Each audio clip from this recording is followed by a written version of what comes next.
Now is the time to come home and do something, instead of staying out there and freezing. Because now, more than ever, we must show discipline, tolerance, and production to build a strong and better nation. I say that is the main foundation. So come let us go hand in hand, because this is our land. Come my brother, come my sister, and let us build a nation together.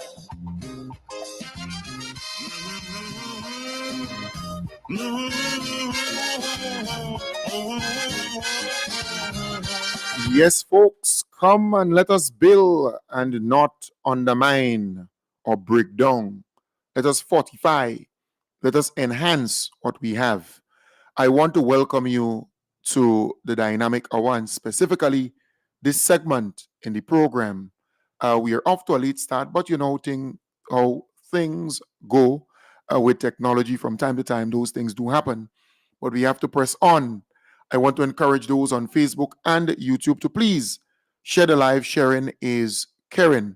When you share, you give your friends, your colleagues on your platform, your page, your friends, your colleagues, right? The people who you know, the opportunity to be a part of the conversation.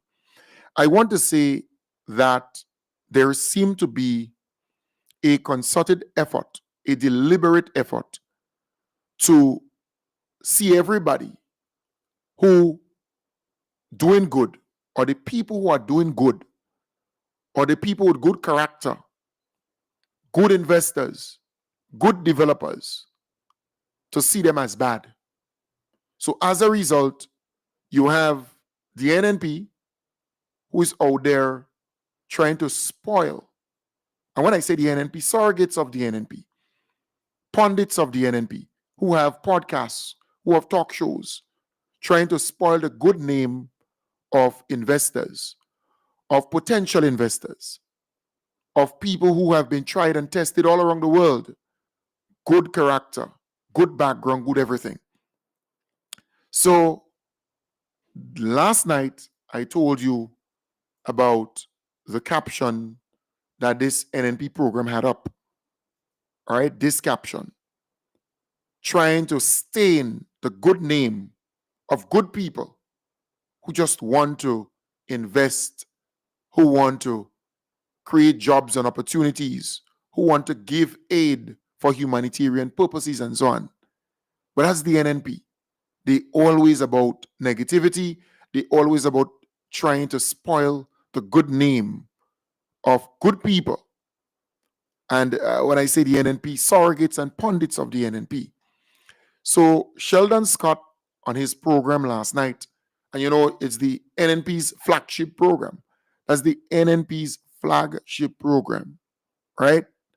On that particular program, the caption, that was the caption. You have Don Gotti, that billionaire, the richest man in Africa. You know, he and our beloved Prime Minister, they're pretty close. Saudi Arabia, only yesterday, had the ambassador in Grenada with a delegation to hand over humanitarian aid to Carriacou and Petit Martinique and St. Patrick and so on. You know, the places that were affected badly by Hurricane Beryl.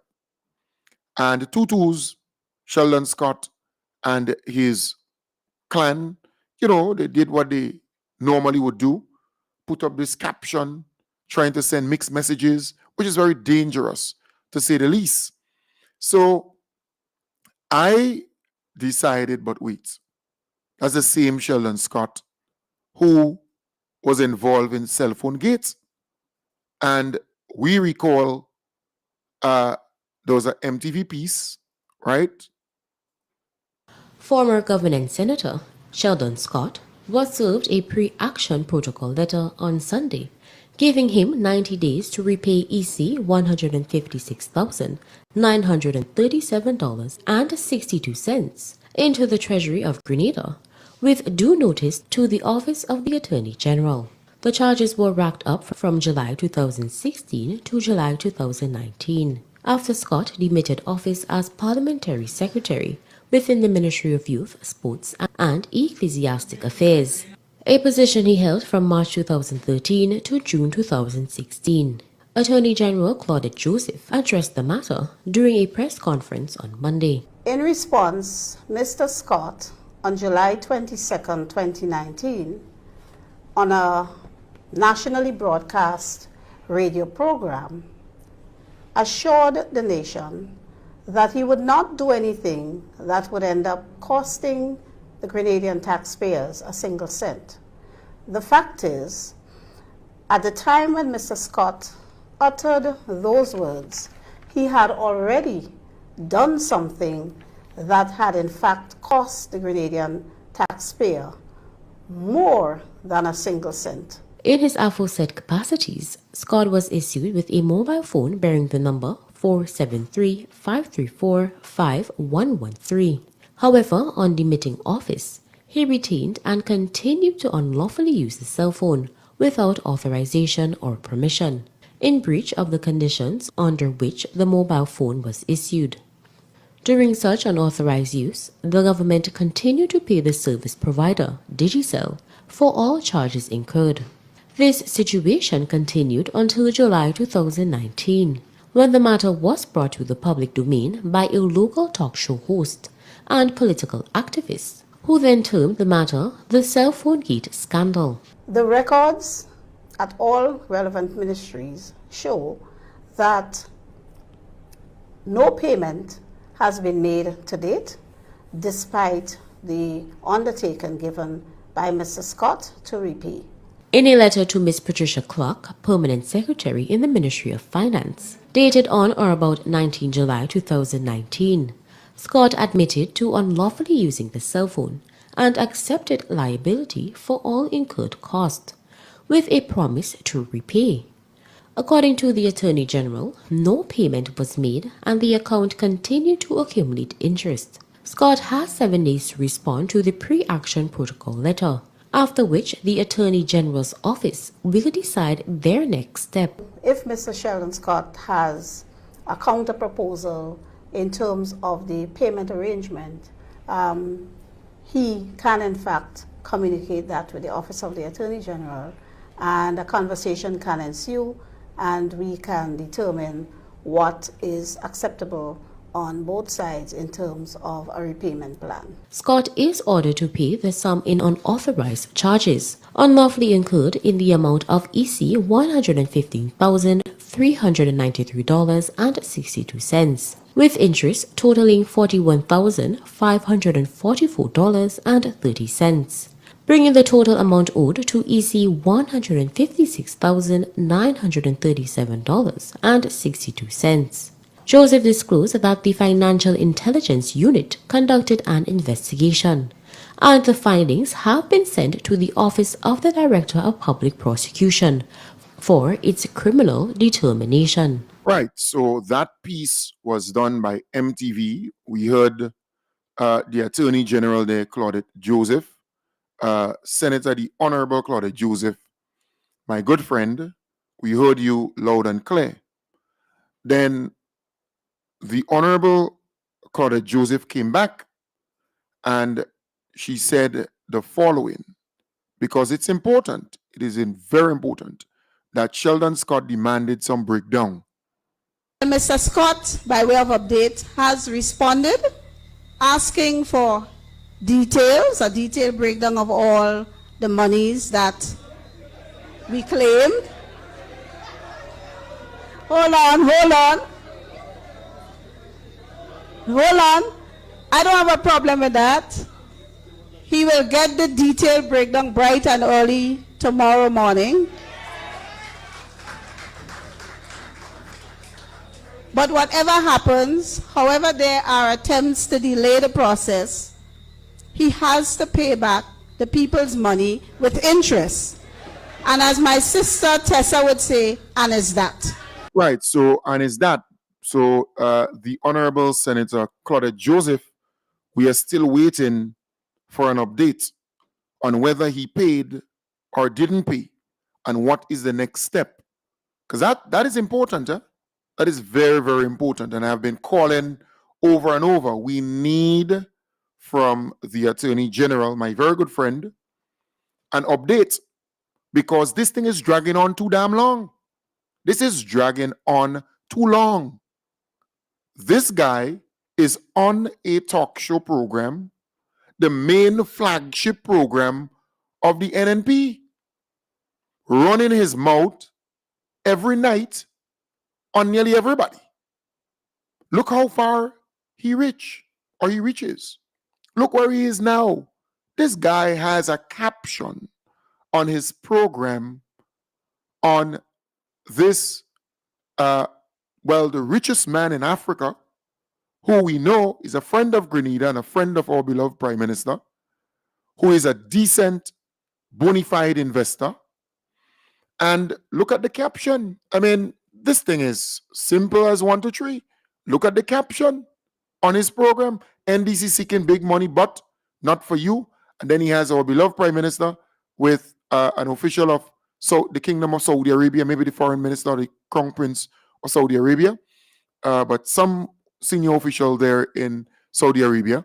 And then he has Don Gotti, Africa's richest man, with our beloved Prime Minister. And we know our beloved Prime Minister is associating himself with good people, decent people, bona fide investors. But I am simply saying this guy has the balls to do so, because we heard from the Honorable Senator Claudette Joseph, and we still waiting. What is happening? FIU did the investigation. It was sent to the DPP's desk. What is the next step? Why is this thing dragging on? Huh? Did he pay? Did he pay the $100 and something thousand back? Did he pay?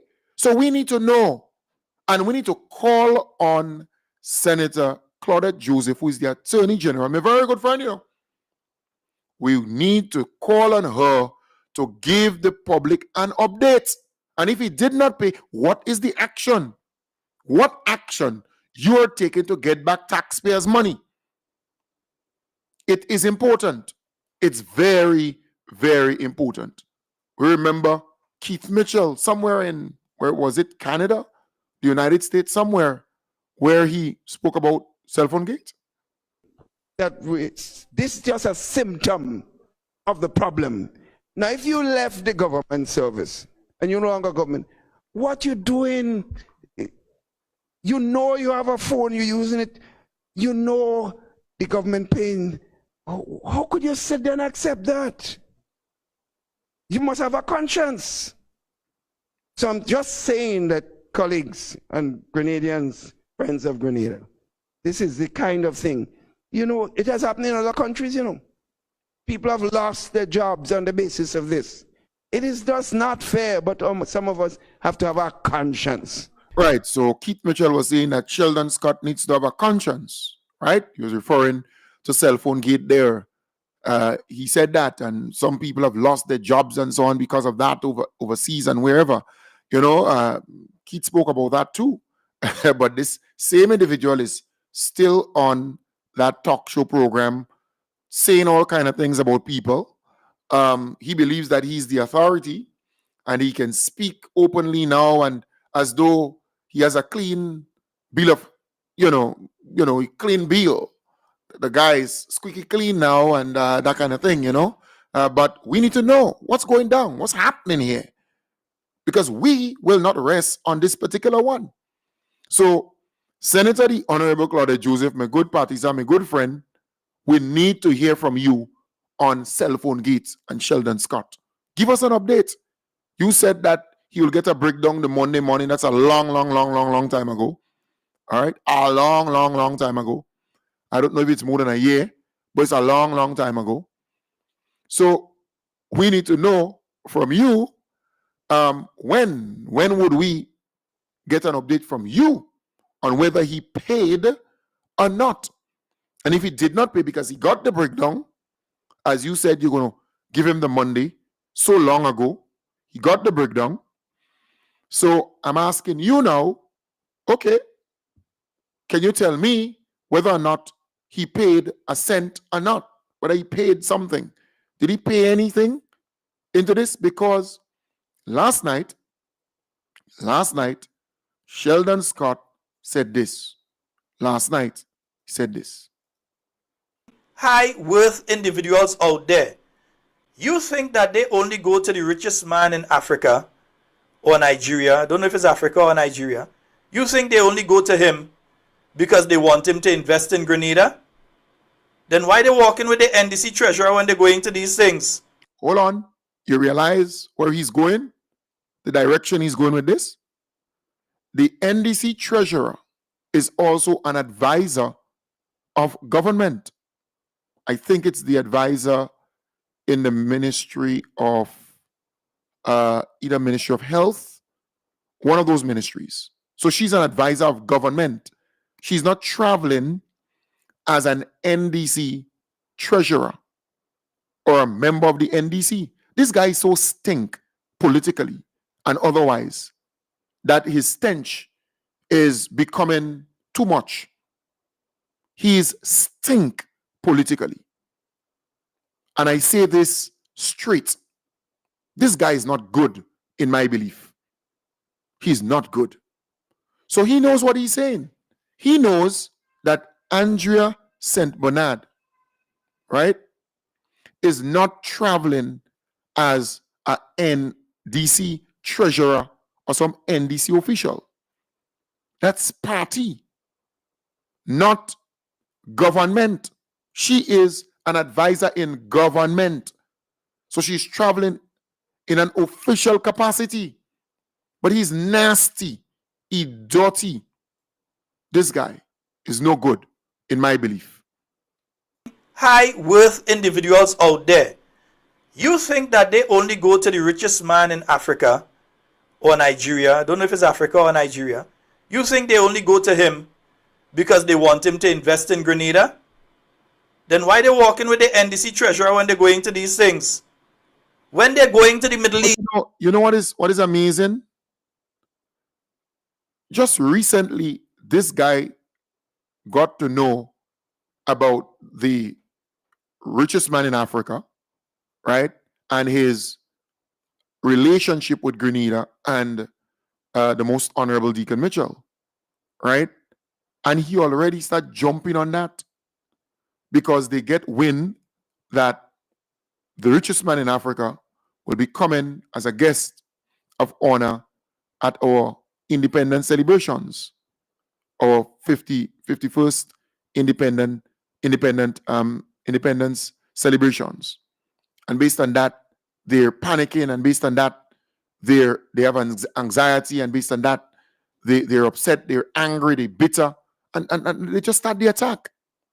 They just start the attack, and you wonder, what is happening with these people? What is happening with NNP? What is happening with these people? Look at who they have talking for them. Sheldon Scott admitted to wrongdoing. This guy is a nasty. He politically stink.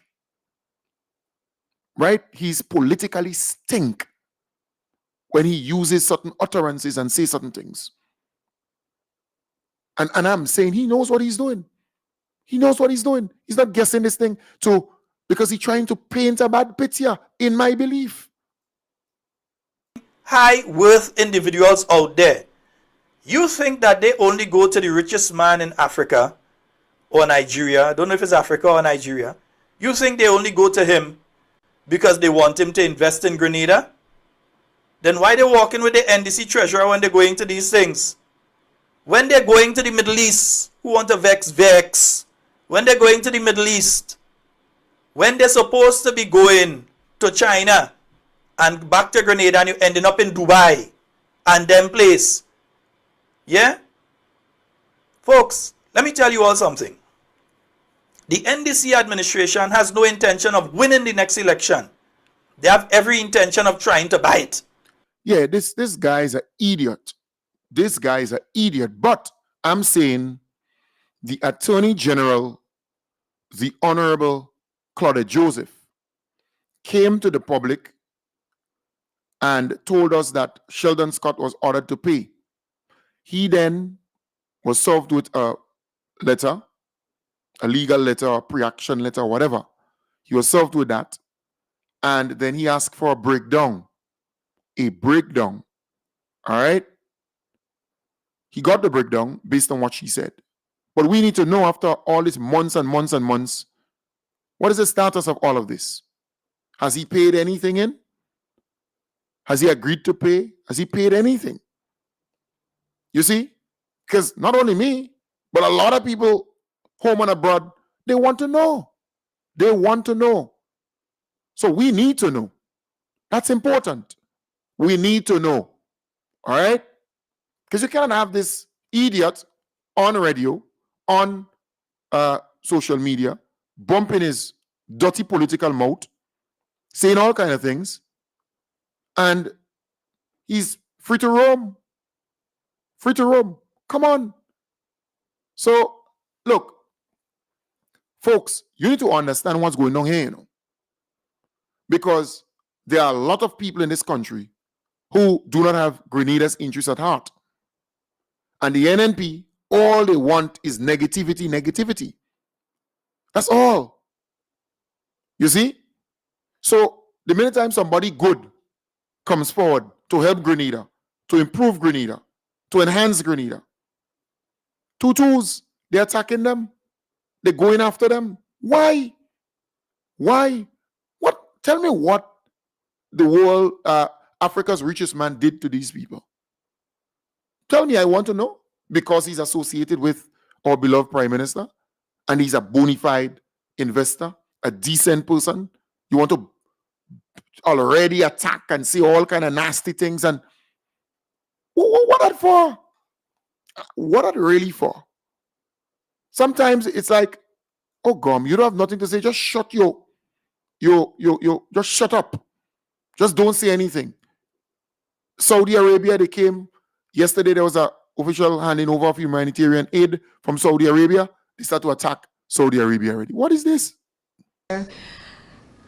This event is also very symbolic, as the ambassador highlighted, and it represents a shared commitment to helping communities to recover and rebuild stronger after the challenges, especially those faced last year as a result of Hurricane Beryl.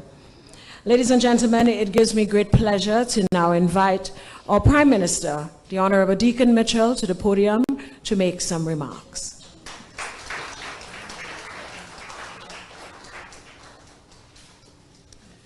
Thank you.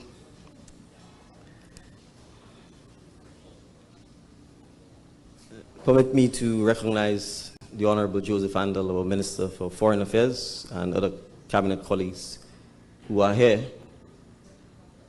Your Excellency, first let me welcome you to Grenada. I know this is your first visit. I look forward to seeing you again, perhaps in less rushed circumstances. And although they are not here, I wish to acknowledge King Salman. I wish to acknowledge His Royal Highness, the Crown Prince, and also Prime Minister of the Kingdom of Saudi Arabia.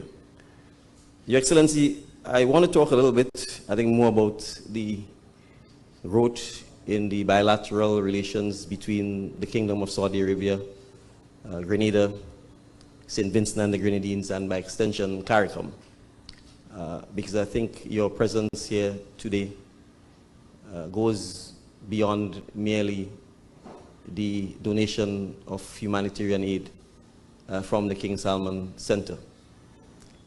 In November of 2023, His Royal Highness hosted all of the leaders of the CARICOM region in the first ever Kingdom of Saudi Arabia and CARICOM Summit.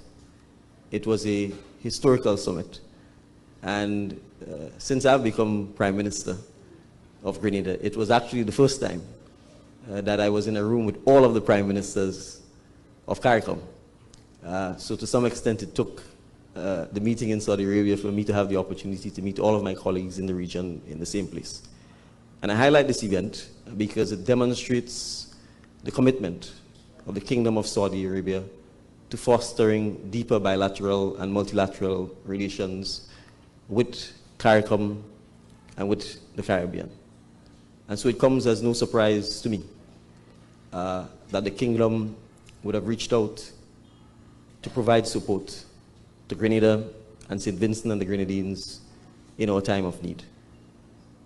When the then Minister for State in the Ministry of Foreign Affairs led a delegation that attended the CARICOM Heads of Government meeting in the Bahamas, the Prime Minister of St. Vincent and the Grenadines said to the then Minister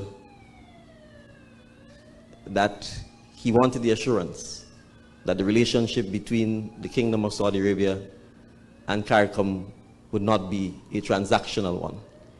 He was saying so against the background of CARICOM's support to the Kingdom of Saudi Arabia for the hosting of the World Expo. The minister assured him then that the relationship would not be transactional and that the Kingdom of Saudi Arabia intended to pursue deep and sustainable bilateral relations with CARICOM. And I'm happy to openly say that we have seen the clear and demonstrable evidence of this, and that your presence today and the donation of humanitarian aid from the King Salman Center to Grenada and St. Vincent of the Grenadines is merely a testimony of this. And so we are truly appreciative of the fact that in a time when there is so much troubles in the world, particularly in your own region, that you are still gracious enough, generous enough to look beyond your immediate neighborhood and to lend a hand of assistance to those ordinary persons, particularly in the Grenadine islands of Carriacou, Petite Martinique, St. Vincent and the Grenadines, who suffered terrible loss as a result of the devastating impacts of climate change. I actually spent yesterday and Saturday in Carriacou and Petite Martinique. And while we've made substantial progress in our relief and recovery effort, there still remains enormous work to be done, particularly in the areas of housing assistance to our brothers and sisters who've lost their homes as a result of this. And so the contribution of the Kingdom of Saudi Arabia will go a long way in addressing the challenges that our brothers and sisters are facing in those islands. And so, as the MP for those two islands indicated, words could never sufficiently express our appreciation and our gratitude. And we are particularly impressed that you would insist on being here in person to do this handover. It tells us truly of your personal commitment to supporting the ordinary citizens of our tri-island state. And so I am truly grateful on behalf of the citizens of Grenada, Carriacou, and Petite Martinique for your presence and for this generous humanitarian aid. Please convey our highest regards to King Salman and to His Royal Highness, the Crown Prince. Thank you very much.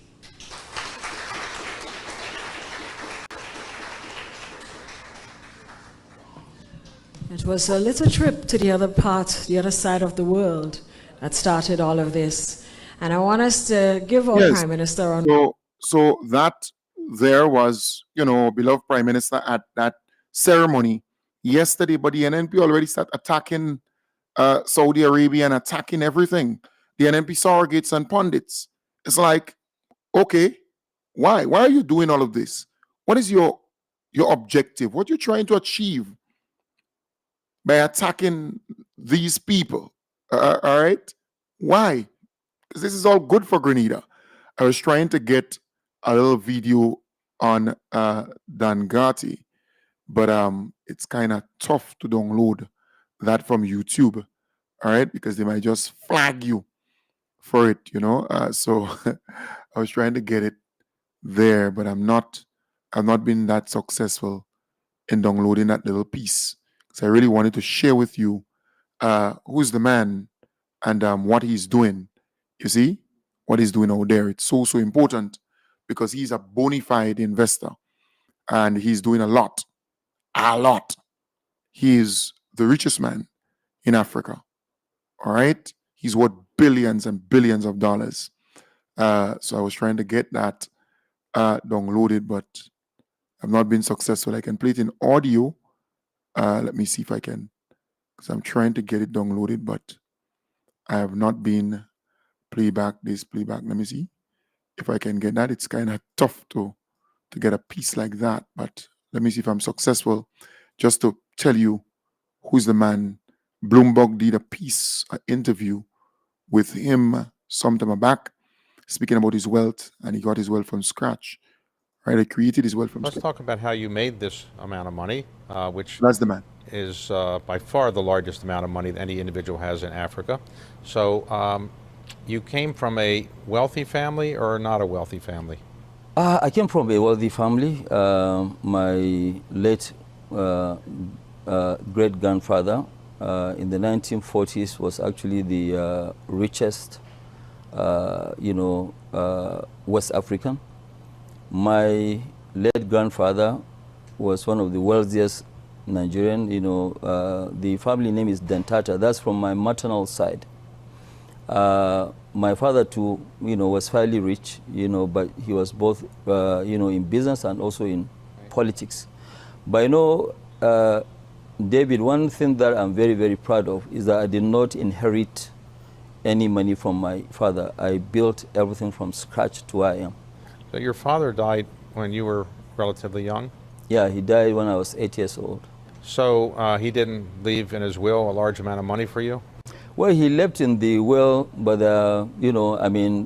whatever that I inherited from him, which means in assets, I gave that one to charity since then. Okay, so did you go to college in Nigeria? No, I went in Egypt. Egypt, all right. And what did you study? Business. All right, so you graduated at what age?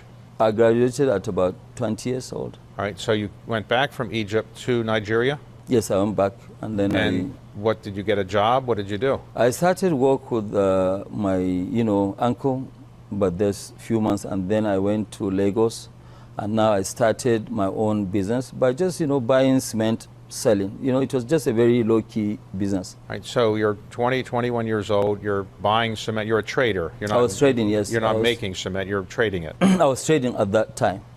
Now, cement is your main business. We'll talk about it in a moment, but why is cement such a big part of Africa's, wealth, at least in Nigeria? The issue is that when you look at cement, cement is what builds infrastructure. And we need a lot of infrastructural deficit. In Nigeria alone, we have about 17,000 deficit of housing.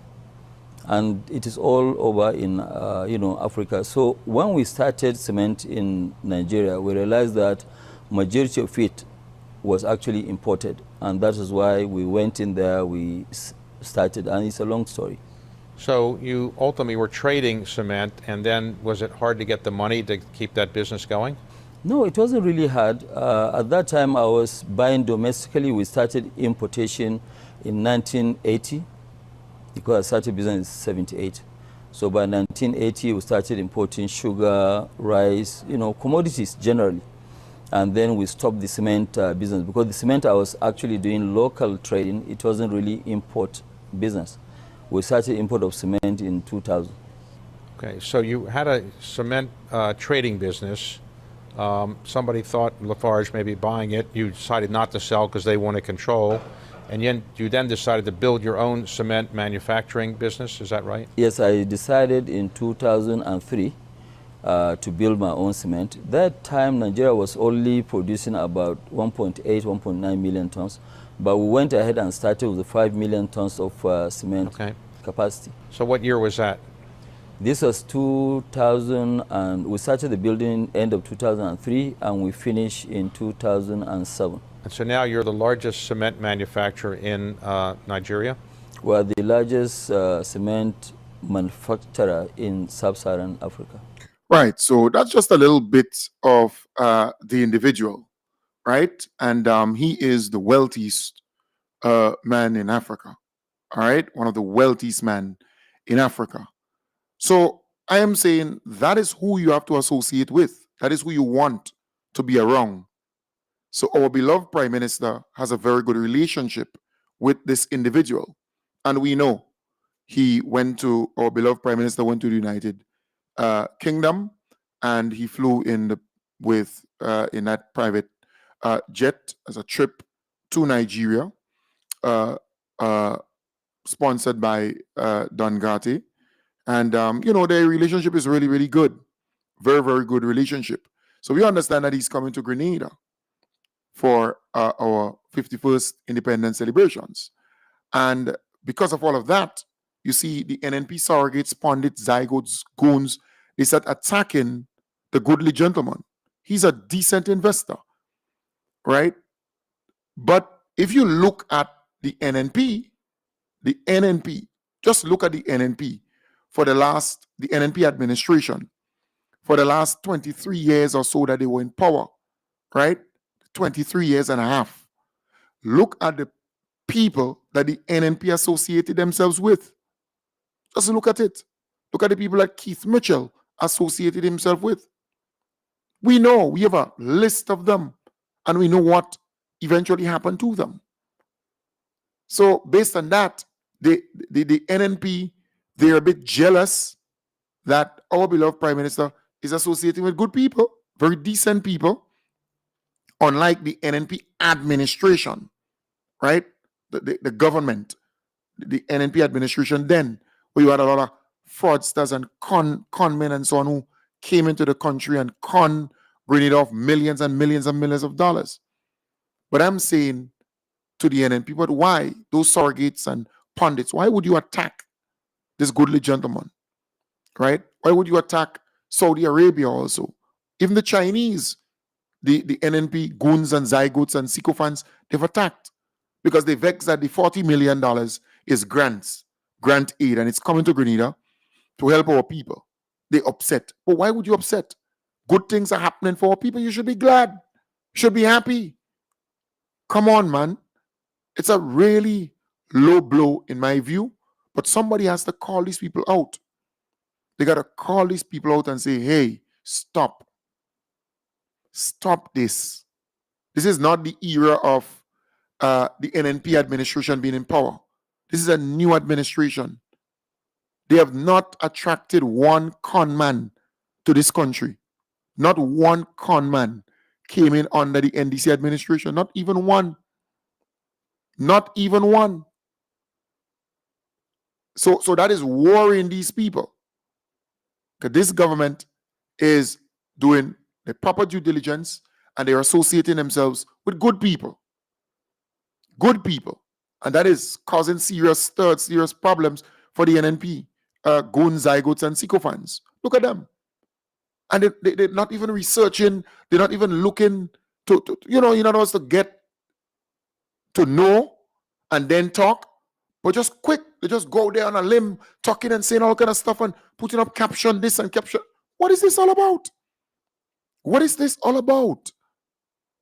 If you love Grenada, you're going to go on that kind of attack and no, you can never love Grenada to be doing this kind of stuff. No way, Jose. You can't. Because good things are coming for our people. Look at the Saudi Arabians, the Kingdom of Saudi Arabia.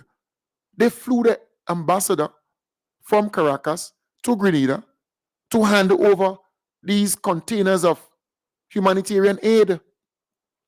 It demonstrates the full commitment to helping Grenada and to, reaching out in many different ways to help our country. They didn't have to do that. They could have just sent the containers and that's it. They flew the ambassador right here to come to hand it over. This says a lot. It means a lot too. But only our beloved Prime Minister could attract those kind of things. You realize when he goes on the international stage, the love, the embrace, the warmth, you realize that everybody wants to be around him, regionally and internationally. So we need to be proud of that. We have to be proud of that. But the NNP, they angry, they bitter, come on, man. Come on. Nah. There are certain things that any reasonable, logically thinking, conscious Grenadian, patriotic Grenadian will never support that kind of thing. Never. They would say, stop it. You're going the wrong direction, the wrong way. It's fair game to, play your domestic politics and do all kind of stupidness. But when it comes to, these bona fide, decent people coming to invest and build this country, you already start attacking them. You already start saying all kind of nasty things about these people. Come on, stop it. Stop your stupidness. It's not looking good. These people do you nothing wrong. They've done you nothing wrong. All they do is to try to help Grenada. So why you're not happy that decent investors are coming forward to help this country? Why are you not happy about that? Huh? Come on, man. You attack the CBI program and you're still attacking it. You're still attacking the CBI program because you're vexed.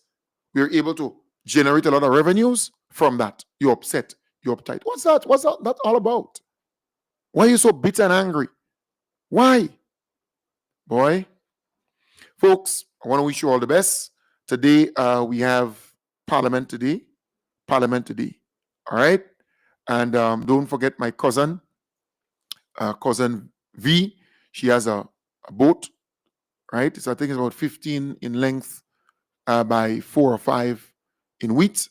And she has a brand new engine on it, a 40, and it's up for sale. If you are interested in it, you can give me a buzz or you can give her a buzz. You can call her on this number here. I have the photo up on my Facebook page. All right, so her number is 440-1720 or 449-1069. All right, 440-1720 or 449-1069. Or you can call me. All right, she has that boat. It's my cousin, and I want it. Her husband doesn't intend to go there and fish anymore, and they want to sell that boat. All right, and the engine. All right, the engine, brand new. You're getting the boat more or less free. So please give them a buzz. All right, folks, take good care and bye for now. Have a wonderful day. I'll be back with you tonight